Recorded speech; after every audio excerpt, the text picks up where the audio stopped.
Next है transport of water and minerals in plant, फिर दूसरा है translocation of food in the plants. पहले हम वाटर और मिनरल की बात करते हैं।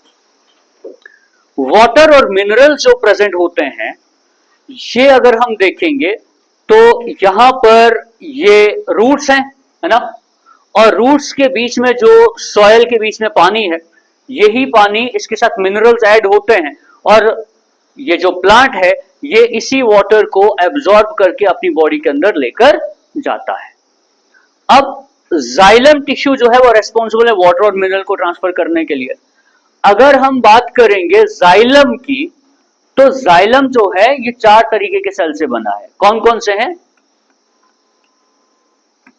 ट्रैकेड्स, वेसल्स, जाइलम, पैरेंट, काइमा और जाइलम फाइबर्स, है ना, 4 तरीके के सेल्स। इनमें सिर्फ ये है जाइलम पैरेंट काइमा जो लिविंग होता है। क्या है? लिविंग है। बाकी ये भी डेड, ये भी डेड और ये भी डेड, ये डेड होता है। ठीक है, सिर्फ ये एक लिविंग होता है, जाइलम पैरेंट काइमा लिविंग होता है। अब अगर हम बात करेंगे जाइलम के बारे में, तो xylem is responsible for the transport of water and minerals from the roots up to the tip of the plant. और ये जो ट्रांसफर करता है ये होता है यूनिडायरेक्शनल। क्या है? यूनिडायरेक्शनल। यूनिडायरेक्शनल मतलब एक ही डायरेक्शन में, from bottom to the top. कभी भी वाटर टॉप से बॉटम नहीं आएगा। अब फॉर एग्जांपल ये है रूट्स और ये है स्टेम, ये ब्रांच है और इसके साथ लीफ है। रूट्स के ऊपर रूट हेयर्स भी होते हैं, बहुत पतले पतले रूट हेयर्स। यहां से वाटर एब्जॉर्ब होकर जाइलम में चला जाता है। सबसे पहले वाटर रूट में एंटर कैसे होगा? डिफ्यूजन के थ्रू। कैसे एंटर होगा? डिफ्यूजन के through, from higher concentration to lower concentration. For example ये एक सेल है जो रूट्स का है, इसके बाहर से पानी है, तो वाटर ट्रांसफर होगा from higher concentration to lower concentration, diffusion होगा। जब पानी इसमें डिफ्यूज होकर एंटर करेगा, इसको ऑस्मोसिस कहते हैं, उसके बाद फिर ये वाटर जो है इस जाइलम के थ्रू ट्रांसफर होगा और ऊपर की तरफ चला जाएगा। लेकिन कौन सी फोर्सेस हैं? इसमें कोई मोटर तो नहीं लगी होती है जाइलम में, तो वो कौन सी फोर्स है जो वाटर को नीचे से ऊपर की तरफ खींचेगी? इसमें है एक चीज जिसको हम बोलते हैं कोहिजन, दूसरी जिसको हम बोलते हैं एडहीजन, और तीसरा जो इसमें रेस्पॉन्सिबल फैक्टर वो क्या है? वो है ट्रांसपिरेशन पुल। क्या है? ट्रांसपिरेशन पुल है। अब अगर हम यहां पर ये कोहिजन, एडहीजन और ट्रांसपिरेशन पुल देखेंगे, ये फोर्सेस होती हैं, इनको फिजिकल फोर्सेस कहते हैं। इसमें एटीपी का कोई इस्तेमाल नहीं होता है। मिसाल के तौर पर ये है एक जाइलम का सेल, जाइलम वेसल है या जाइलम ट्रैकेड है, इसके अंदर वाटर मॉलिक्यूल है। फॉर एग्जांपल हम राइट करते हैं, ये एक वाटर मॉलिक्यूल है, ये दूसरा वाटर मॉलिक्यूल है। ये जो वाटर मॉलिक्यूल्स होते हैं, ये एक वाटर मॉलिक्यूल, ये दूसरा वाटर मॉलिक्यूल, ये तीसरा वाटर मॉलिक्यूल। वाटर मॉलिक्यूल के आपस में एक फोर्स ऑफ अट्रैक्शन होती है, इसको क्या कहा जाता है? कोहिजन। क्या कहा जाता है? Cohesion. The force between the water molecule, water molecules के बीच में जो फोर्स होती है उसको हम क्या बोलते हैं? कोहिजन। जिस वजह से आपने कभी देखा होगा, अगर आप कुछ पानी एक जगह गिरा देते हो ना, पूरा का पूरा पानी जो है वो एक ही साथ एक ही डायरेक्शन में चलना शुरू करता है। क्यों? क्योंकि वाटर पार्टिकल्स के, वाटर मॉलिक्यूल्स के बीच में क्या होता है? अट्रैक्शन होती है, तो वो एक दूसरे को अट्रैक्ट करते हैं। दूसरी चीज एडहीजन।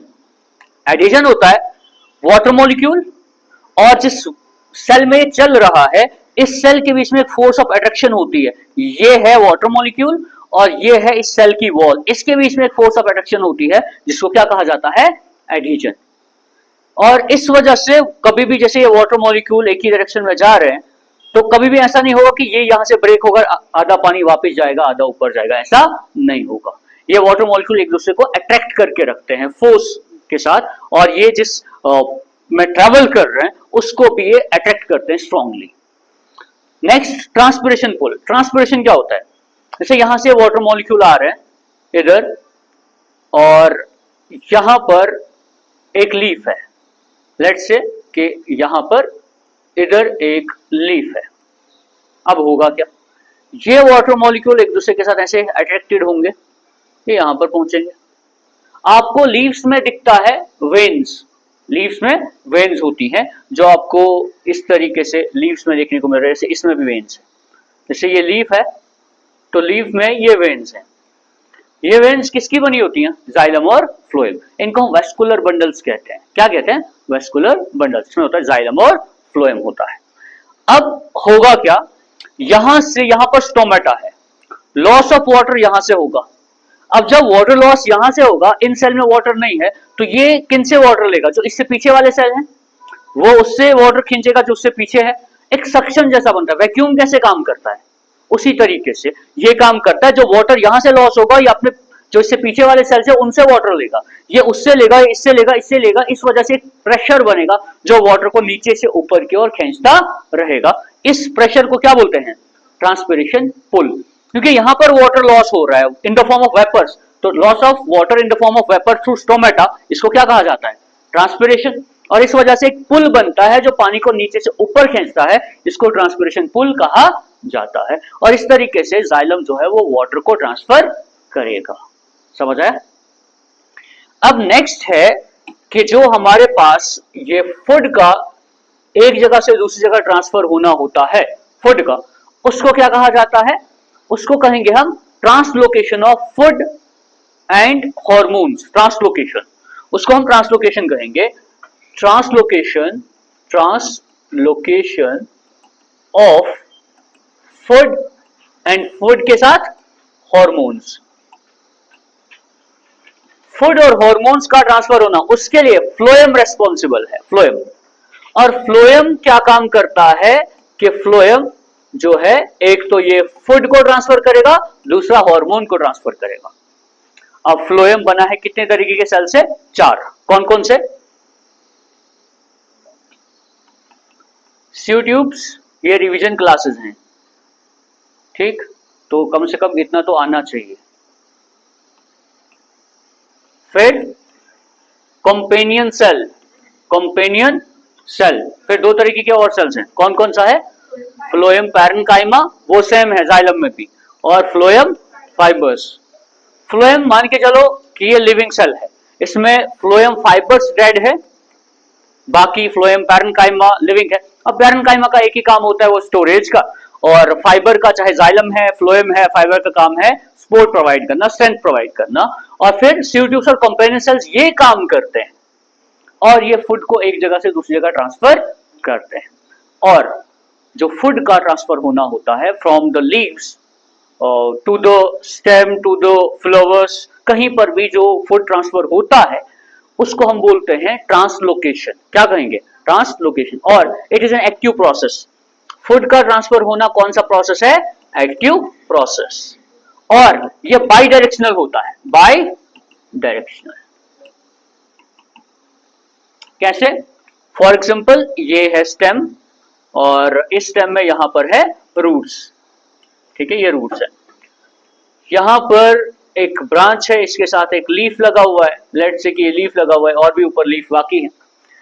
यहां पर जो फूड बनेगा इधर, वो जो फूड यहां एक जगह पर बनेगा, वो फूड यहां से इधर भी ट्रांसफर होगा, ठीक है, और वो फूड ऊपर भी ट्रांसफर होगा। यानी फूड दोनों डायरेक्शन में ट्रांसफर हो सकता है, ऊपर से नीचे भी और नीचे से ऊपर भी। इसीलिए इसको क्या कहा जाता है?